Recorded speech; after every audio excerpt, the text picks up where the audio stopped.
kedin ke pata khenkene jinkillen kumpa adin ke pata khenkene akhen kan kasongo ben peten kamma min peten nanto hoji warinte arsara yagar gebe khenkon kuti wuron jenge kasu filisi killenki lemmenga geji jinkamma fonnan qayu kortinta gunyani manaburen khane nyani kedo na geji jimbogo katifon kulera jamani fonnan qayun sugeri jonko yi geji jinkamma ke jinkille kumpa arsara yagar gebe khumandi ke jinkille kumpa ajote la khammi arsara gargebe khumandi khokandaran kuto fonnan kay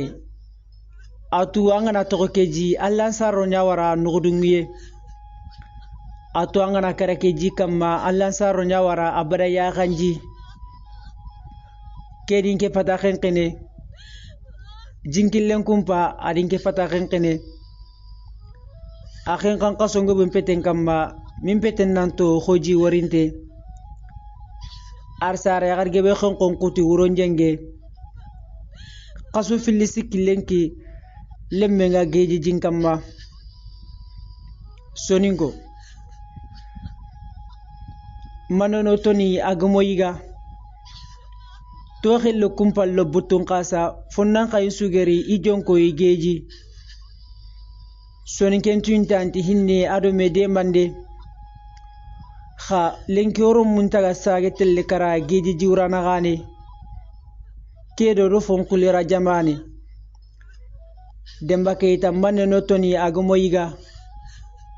sonin kelle menyaga bigibigini jinkamma antini yelnge jamagana bugu sonkano sine sumogo bani on segene on tiyankana kedin ke pata khenkene jinkillen kumpa adin ke pata khenkene akhen kan kasongo ben peten kamma min peten nanto hoji warinte arsara yagar gebe khonkon kutu wuron jenge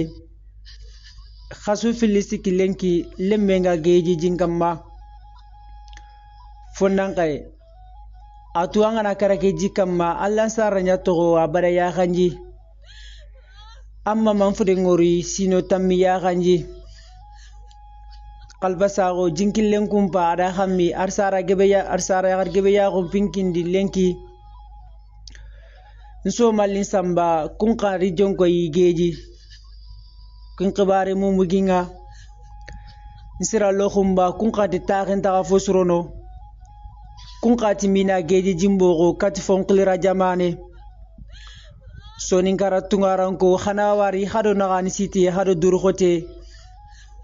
khatunga ndige ngema hamungundi do faban kambatte nogumundi kotarinto